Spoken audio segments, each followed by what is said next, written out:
Most men are convinced they know exactly what turns a woman on. But here's the truth. You've been misled your entire life. You've read the guides. You've watched the porn. Maybe you even asked your girlfriend what she enjoys. But deep down, you've noticed the signs, the silence afterward, the forced moans that don't quite sound real, the way she rolls over a little too quickly. And you start asking yourself, is it me? Is she bored? Why does intimacy feel like a performance instead of passion? Here's the sting. She'll never tell you the real reason. Not because she's heartless, but because she's protecting your pride, because she's afraid of your reaction, or maybe because even she hasn't fully decoded her own body. The truth is, women carry around secrets about sex, truths they share only with their closest friends, never with the man in their bed. These hidden rules explain why she fakes it, why she suddenly seems distant, why the spark fades faster than you ever expected.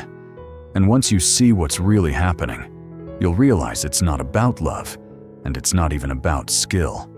It's about biology. It's about conditioning.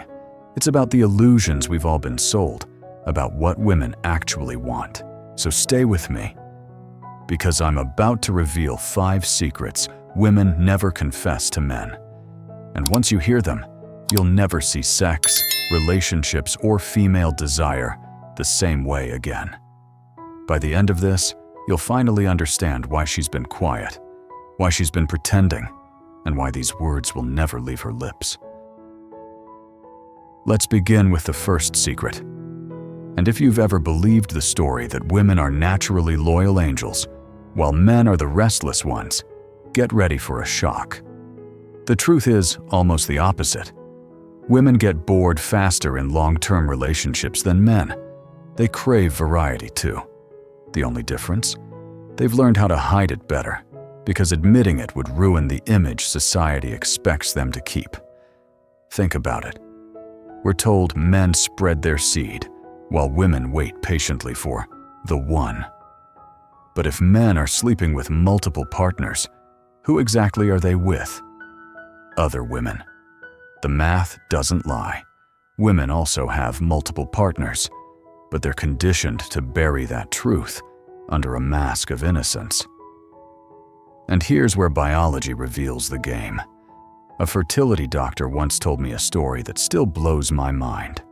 Couples would come in after years of struggling to conceive. Nothing worked until the woman spent some time apart from her partner. Maybe a business trip, maybe just a short separation. Then suddenly, she's pregnant. The doctors knew what was happening, but they never said it out loud.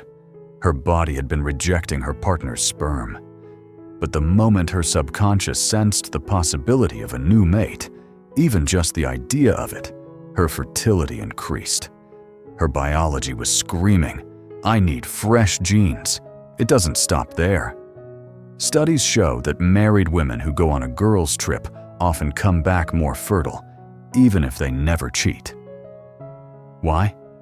Because just being around new men, dancing in a club, or soaking in the attention of strangers shifts their biology. Their bodies respond with stronger ovulation, more desire, and louder signals of attraction. It's not about falling out of love. It's about nature nudging them toward novelty. This also explains a mystery most men never notice. A woman's attraction changes with her cycle. When she's not fertile, she's drawn to stability.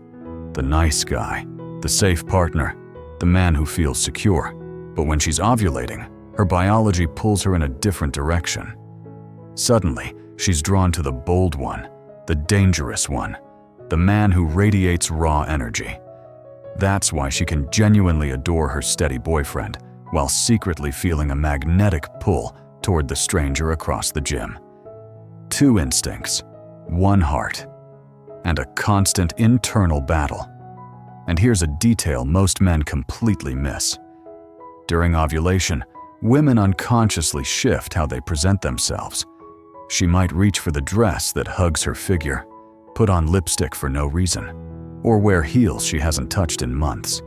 If you asked her why, she'd shrug and say, I just felt like it. But her body knows better.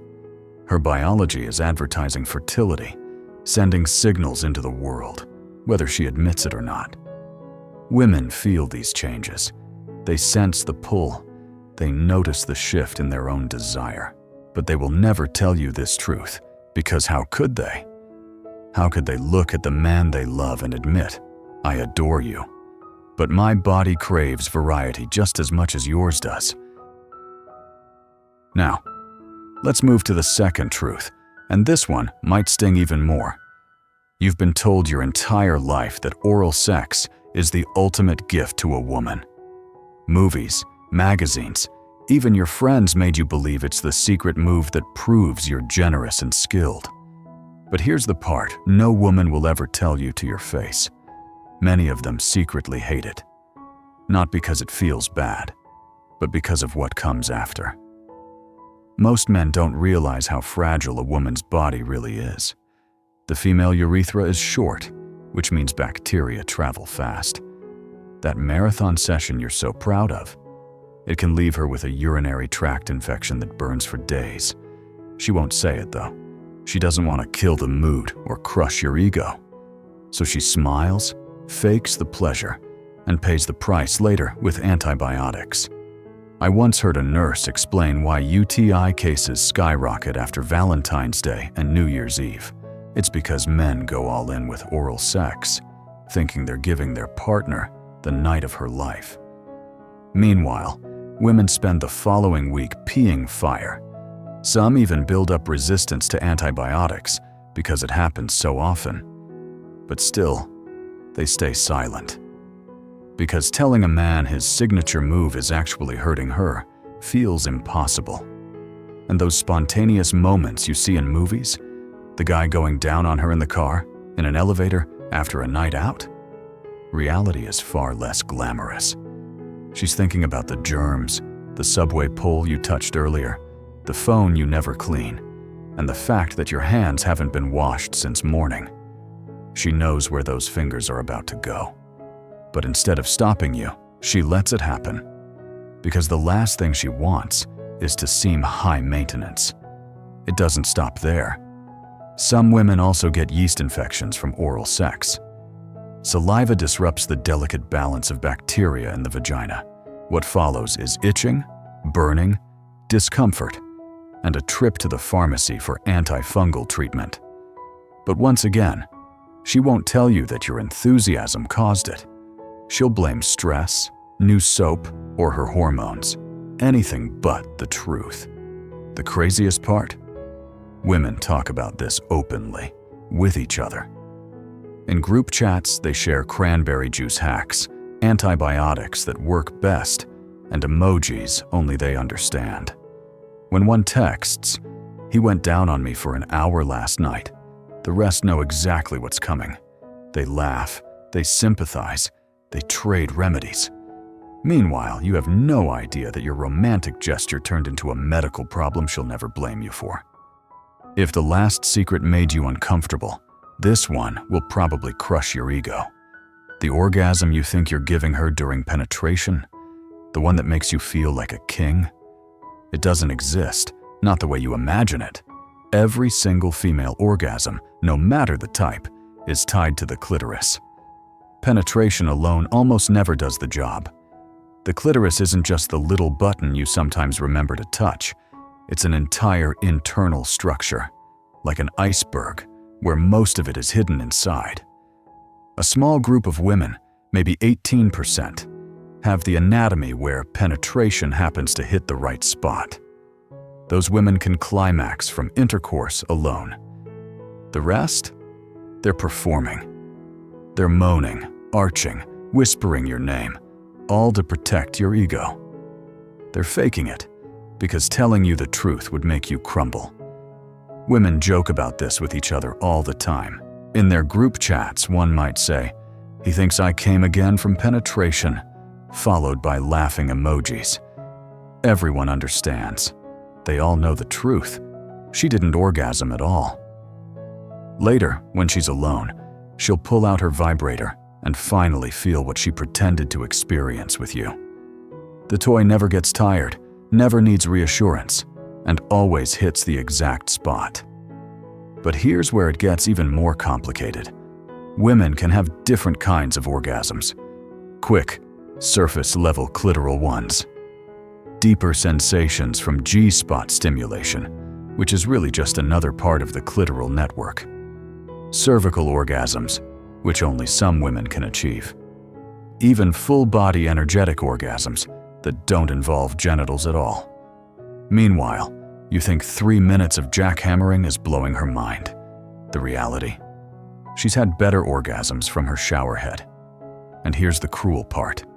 The pressure to fake starts young. From movies, from friends, from the first awkward boyfriend, women learn they're supposed to climax from penetration.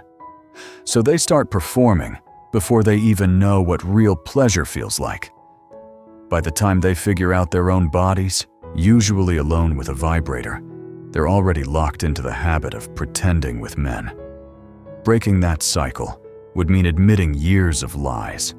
It would mean hurting feelings, risking fights, maybe even ending relationships. So they keep quiet. There's even a whole industry teaching women how to fake orgasms more convincingly. Not how to have them, how to fake them. Articles explain timing, noises, muscle contractions, even breathing patterns. Women study these like scripts, because the social cost of not climaxing is higher than the cost of pretending. Her pleasure becomes a performance. Your ego becomes the audience. And in the end, both of you lose. If you thought fake orgasms were bad, the next truth hits even harder. It's about your porn habit. And no, women aren't shocked that you watch it.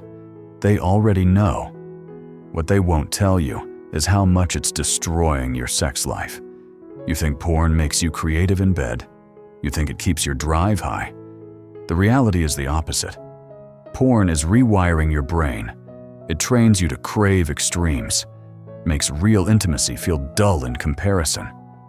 Therapists who work with couples see this every day. Women come in complaining that their partners can't stay hard during normal sex. Yet those same men have no issue when they're alone with a screen. And instead of looking at the real cause, many men blame the woman.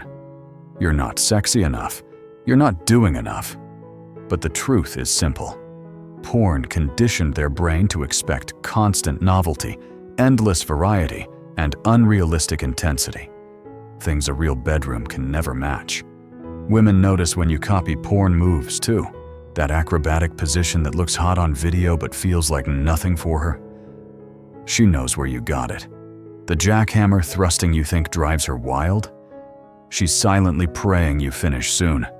Even the dirty talk you lift straight from a script makes her cringe inside, while she fakes enthusiasm on the outside. She's protecting your ego, again. But it doesn't stop there. Porn also changes the way you see her. Her natural body starts to feel less than compared to the surgically enhanced figures you binge watch.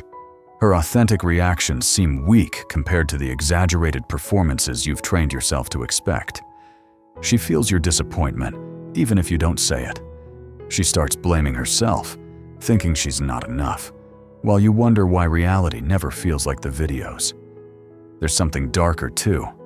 Women whisper about it, but never to men. It's called death grip syndrome. When you've trained your body to only respond to your own hand, no vagina can compete. You either finish too fast, can't stay hard, or can't finish at all. She tries lingerie, role play, new positions, thinking it's her fault, when the truth is, you've desensitized yourself. Porn-induced erectile dysfunction is everywhere now, even in men in their 20s. Guys who should be at their peak can't stay hard without porn-level stimulation. And what do women do? Most won't confront you, because that means admitting the real problem, addiction. So instead, they fake, they endure, they try to make it work, while slowly dying inside. And now we've reached the last truth, maybe the hardest one to swallow. Your body, and hers, was never designed for lifelong monogamy. Scientists call it the Coolidge effect, but you don't need a fancy term to see it in action. Men and women both light up when they're with someone new. Desire skyrockets, performance improves, biology rewards novelty. Doctors see this every day, even if they don't say it out loud. Men in long-term relationships often show lower sperm counts, weaker erections, and less drive. They get prescribed pills or testosterone. But here's the twist. Those same men start an affair, and suddenly they're teenagers again. Hard all night. No medication needed. Women go through the same thing. She might think her sex drive is gone forever after years of marriage. Then she gets a crush on a coworker, and suddenly she's having dreams, getting wet from a text, and feeling alive again. A reproductive specialist once revealed something shocking. When men give sperm samples with their wives, the numbers are often low. But when those same men donate sperm while being shown photos of different women, their counts triple. Same man, same day, radically different results, just because of novelty. Women's bodies react the same way. Even if she doesn't cheat, just being around new men can change her biology. More lubrication, more desire, stronger fertility signals. Meanwhile, with the long-term partner, everything slows down. Less arousal, less natural lubrication. Longer time to climax, if it happens at all. But she'll never tell you the truth. Instead, she'll blame stress, age, or hormones. Because how can you say, "My body is bored with you"? That's the cruel reality. The so-called dead bedroom isn't just about stress or being tired. It's about biology shutting down when the novelty fades. Couples who last either fight against their own wiring every day or secretly outsource their need for variety through porn, flings, or quiet emotional affairs. And here's the difference. Women are often better at managing this. They compartmentalize. They hold the marriage together for stability while finding tiny outlets of novelty elsewhere. Maybe it's a work husband. Maybe it's daydreaming about a celebrity.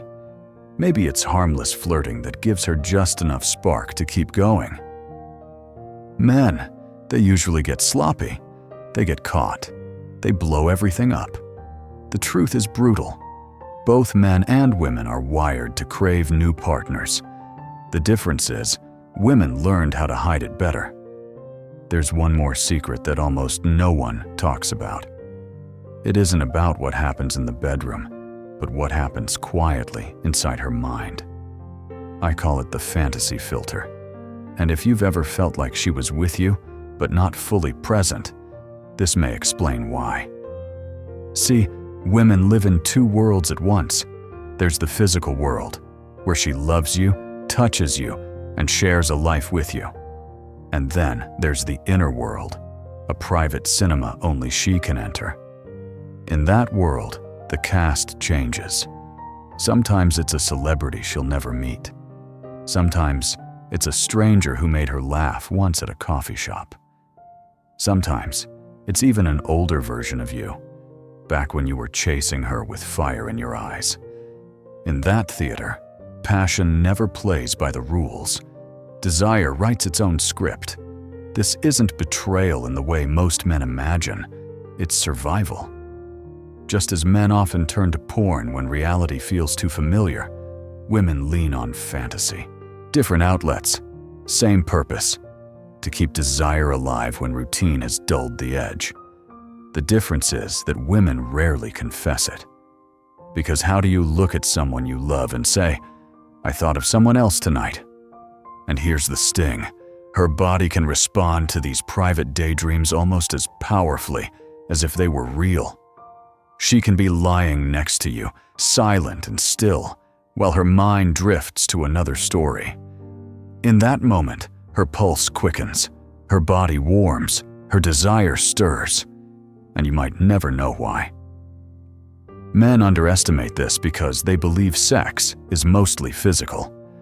For women, it's both physical and psychological, woven together so tightly that one fuels the other. When reality becomes too predictable, her imagination fills in the gaps. That's why she may suddenly seem distant, or why her energy shifts in ways you can't explain. She hasn't stopped caring. She's just slipping through the fantasy filter, where desire feels effortless and new again. And here's the part she'll never admit. In those fantasies, you're not always the leading man. Sometimes you fade into the background. In your place steps someone mysterious, thrilling, or dangerous. Not because she doesn't love you, but because her biology craves mystery, just as yours does. The fantasy filter gives her a safe escape, a way to satisfy the need for novelty without shattering the relationship she values. So the brutal truth is this: women don't always need another body to cheat. Sometimes their imagination does the work, and unless you understand this hidden game, you'll always sense something missing, without ever knowing why. So now you've heard it all: the truths she hides, the quiet deceptions, the biology she can't control. And maybe you're feeling conflicted. Part of you wants to argue. Another part of you feels exposed, like the puzzle pieces finally fit together. But here's what you need to remember. This is not about blaming women. It's not about blaming men either. It's about finally pulling back the curtain on the game we've all been forced to play. For centuries, we've been told a fairy tale. That passion is endless, that monogamy is easy, that love alone is enough to fuel desire for a lifetime. It's a beautiful story. But biology doesn't care about stories. Biology craves novelty. Biology craves variety. And both men and women are wrestling with that truth every single day. Think back to The Secrets. She never told you oral sex sometimes hurts more than it helps. She never admitted she fakes her orgasms to protect your ego. She never explained how your porn habit quietly pulls her further away. She never confessed that her body awakens around new men, even when her heart belongs to you. And she will never let you see the fantasies she hides behind her smile. Why? Because honesty would burn the whole house down. And yet, you've been hiding too. You keep quiet about how much porn you watch. You downplay your wandering eyes. You act like her performance satisfies you, even when you know something feels hollow. Both of you are pretending. Both of you are lying. Because the alternative, raw honesty, feels too terrifying. But here's the opening. Once you see the truth, you stop taking it personally. Her silence wasn't cruelty. It was survival. Her need for novelty wasn't betrayal. You feel it too. Her fantasies weren't rejection. They were adaptation. Suddenly, the blame fades, and clarity takes its place. Most couples will never reach this point. They'll keep performing until the spark dies. But a few, the rare ones, will use this knowledge as fuel. They'll start conversations that are painful, awkward, even explosive. But those conversations can also be liberating. Because when you strip away the fantasy, you finally have a chance at something real. So the question is no longer whether these truths exist. They do. The question is, what will you do with them? Will you keep pretending, hiding, and protecting the lie? Or will you face the reality of desire, with all its messy, uncomfortable, dangerous edges? She already knows the answer for herself. She's just waiting to see if you're brave enough to know yours.